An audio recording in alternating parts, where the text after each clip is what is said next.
before this week, during the planning of this conference, we made interviews with people from 6 cities. You have heard representatives from these 6 cities today, more or less. So regard my comments as both extractions from the interviews. This is what people really said or meant, or at least my interpretations of what they said and meant. And the conclusion, everything will be collected into a good report to the Swedish Waterhouse, which is associated with the Stockholm International Water Institute. So this conference will be publicized widely, we hope. And what more should I say about this? Well, go ahead, yes. Where is it?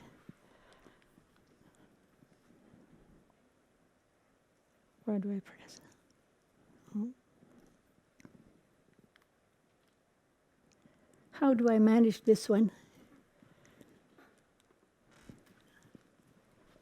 Oh, please.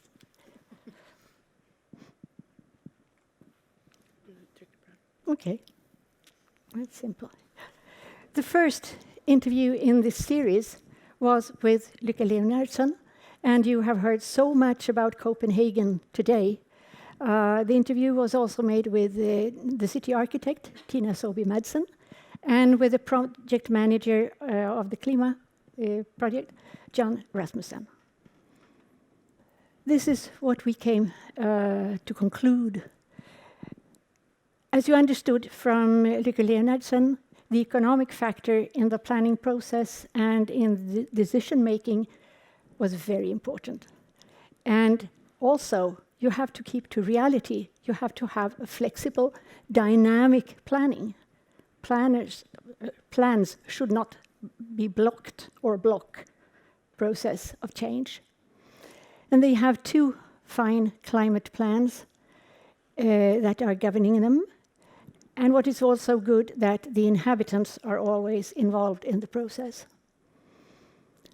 3 development projects that are fit into the city are good examples of how stormwater can be handled, managed, used in the city landscape, but also transported away from the city in case of problematic rainfalls.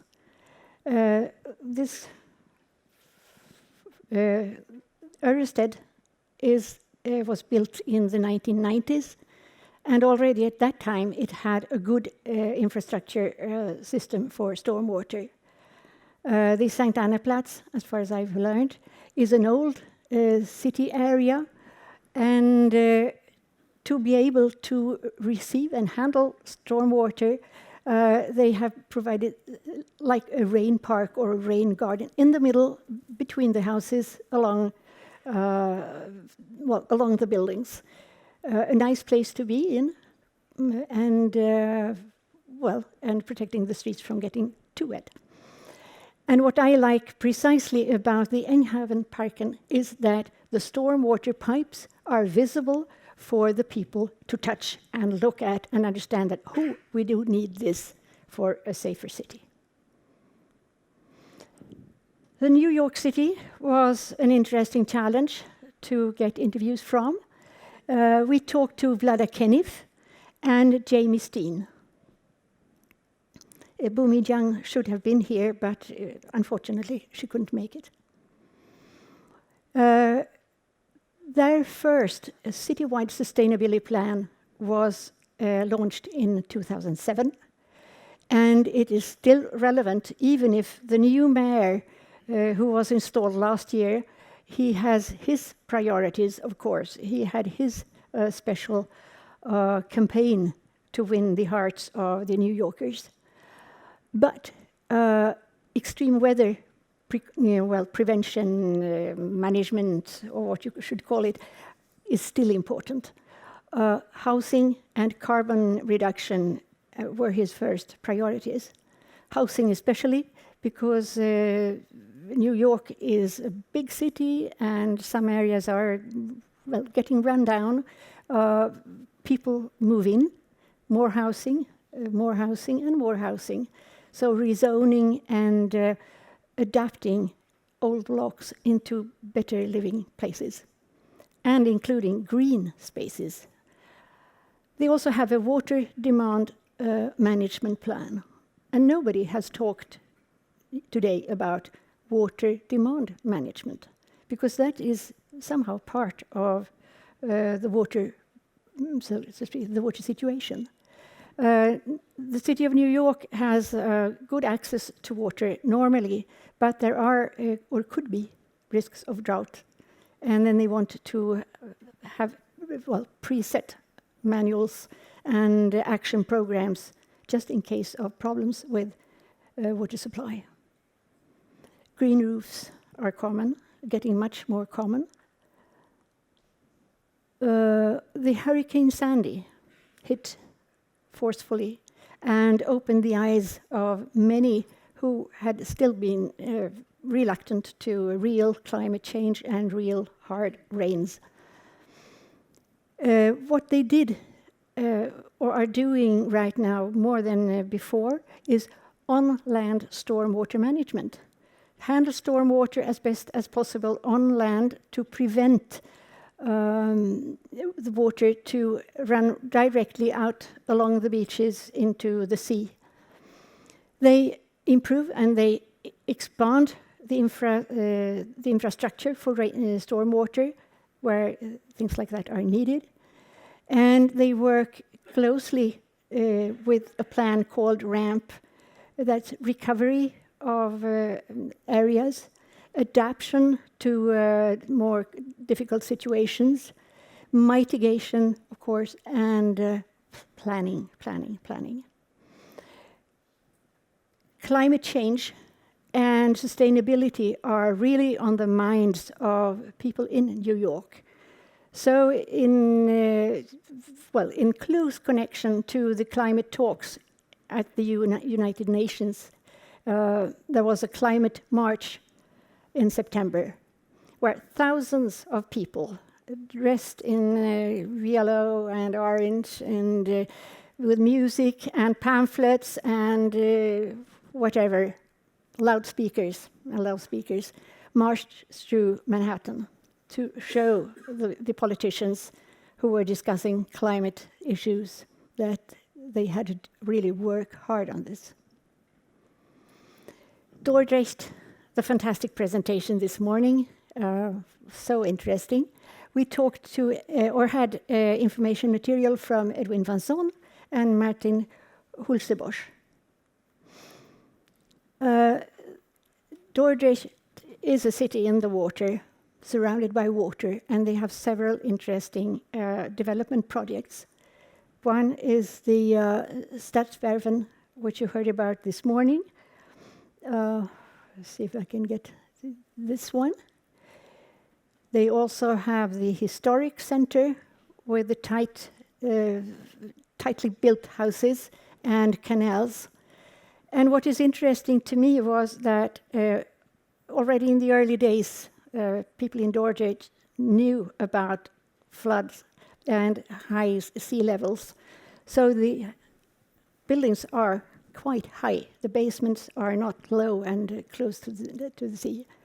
They're also using green roofs to detain water. And this one thing they do is they, along with working with water and protecting the city from stormwater and flooding and tides, too high tides, they search for sustainable energy resources with green roofs and carbon reduction. Well, I missed one picture there. No. How strange. I made a mistake. I had another one. London and Phil Stride, and comments from Richard Ashley. You heard him, so I won't comment so much on him, but on the situation in London. What amazed me was that the sewers of London are from the Victorian age. No surprise really, because we have very old sewers also in Stockholm. One from 1850s is still working and working nicely. But all old sewers aren't. It's interesting that Thames Water is a private water utility working with this gigantic project of the Thames Tideway Tunnel. The London plan is strategic and includes this work, but Thames Water is only consulted, as I understand it. Not really an active part in the planning. And you know the role of the tunnel, but also, so that there are both tunnels and such are options to improve water quality and to detain storm water. And there is evident that there have been quite intense debates on different solutions, on the technical solution or the green solutions. And so far, the project is on the technical solution plus green. But a quite important role, even if I don't know the level of awareness and responsibility, is the Ofwat, the regulation office that is controlling the water utilities in the UK. So Hamburg, Elke had a fine presentation earlier, and Axel Waldhoff from Hamburg Water. I like this, a green, inclusive, growing city of the water, or by the water. And the other statement, more city in the city, could also stand for New York and several other cities that want to be denser, not sprawling out, because that means difficulties in planning, difficulties in construction, and difficulties in infrastructure, but making the city dense and green. And they are introducing new concept for stormwater management and climate protection. The RISA, the rain infrastructure adaptation, is gigantic, and it's worth really trying to find this material and read it. Good reading, even if part of it is in German. What you've heard, what several have stated, that rainwater management is a municipal joint task, joint forces over the borders, over the administrations, over the departments.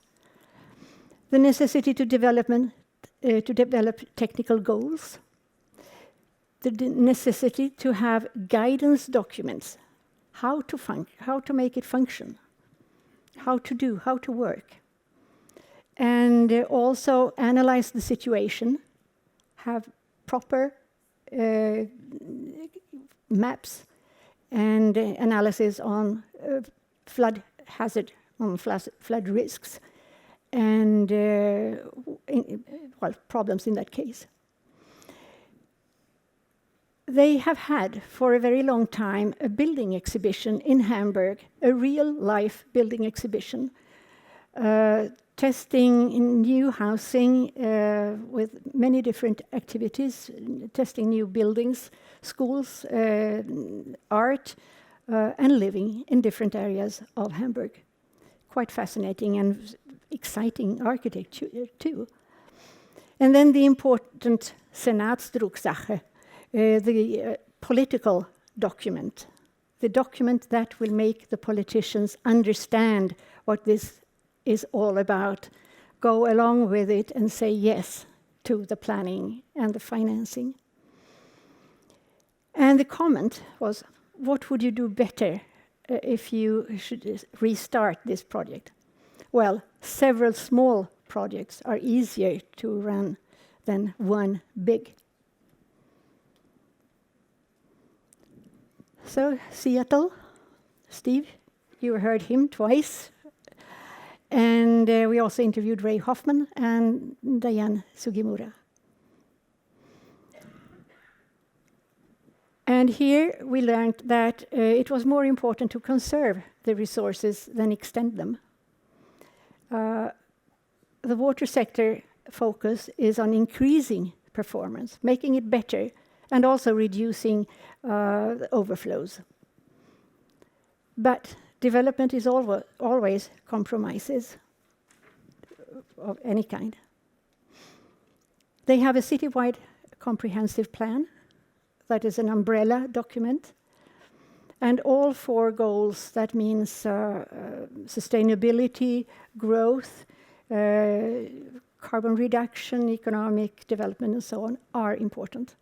But sadly, we learned that focus is more on transportation than water, but water is much on the minds of people. And the city, too, strives to be more dense, and I suppose green and inclusive. So the conclusions I made from this is that sustainability is definitely on the agenda. The definitions may vary, and I suppose that there is a risk that the word sustainability gets, if not outmoded, it gets run down, worn out. So please try to use other descriptions that are more specific. And climate change, just the risk of a changing climate is, a threat that will lead to action, that does lead to action. But if it isn't climate change, if it's just a, regular circular change, because the globe is changing its axis, adapt to new situations. And water then. Water is important. It is interesting to some people, but on the general agenda to many politicians and to many city dwellers, water is not very interesting. It's important to them. It comes from the tap and it disappears safely somewhere, and somebody is looking after the quality and are protecting the inhabitants. CO2 reduction is more important than water. CO2 is so fashionable. Why? And sadly enough, water comes in very late in urban planning in many, many cities, in many, many municipalities. Green cities are popular. Green cities can absorb excess flows of rain. Green cities are beautiful. Green cities are interesting. So they too are on the agenda.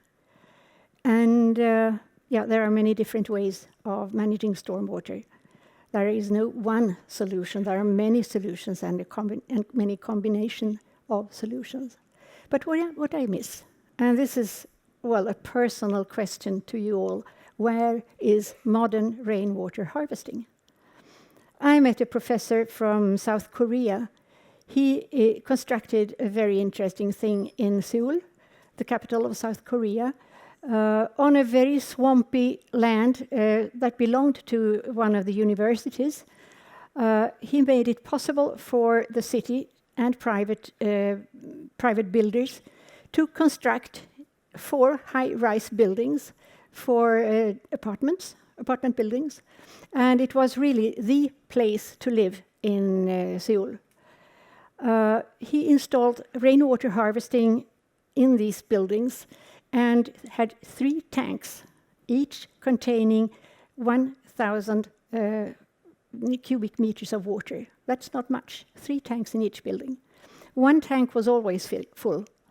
1 tank was mostly full. It was in reserve in case of fires. It was used for irrigation. It was used for flushing pipes in the area, and it could also be used for, I forget that. And there was a 3rd tank in reserve, empty. So when it was raining, the tanks filled up. When there was dry weather or drought, they emptied the tanks and had a nice green garden. The groundwater level was safely below the grassroots, and it functions. And he has many other ideas. So don't say that rainwater harvesting is for poor villages in Africa and Asia. It may be very useful in places in modern cities. So, win-win messages. Messages I want you to take home with you and use. Cooperate. Cooperate, cooperate. Urban planners are educated in one way, and water people are educated in another department of the university or technical high school or technical school. Build bridges, work together, because you really have to help each other. Make it possible for planners. See to it that planners and specialists of other kinds understand water. If they do, they will cooperate with you much easier. Use new thinking together. Thinking out of the box is very difficult for one person or a group of persons with a similar background. They can't. But together with others who have different views and different inputs and different ideas, then it is possible to find new models, new thinking, new techniques, and test them. Involve the inhabitants. They are interested, not all of them. Some may be very, very difficult, but it's valuable. So don't hesitate to invite them. And then finally, being a communications manager, I think I know what I'm talking about. Technicians are rarely educated in communications. They're a bit afraid of it. So skip this fright. Learn about communications, because communicating well will serve you in everyday life, at home, at the office, at the building sites, or in the planning programs. It's just common sense. Use common sense and communicate. It's simple, clear, and direct to the person you want to talk to. If you write something, write for the reader, not for the criticizing person next door. Skip that thought. And then finally, thank you and good luck.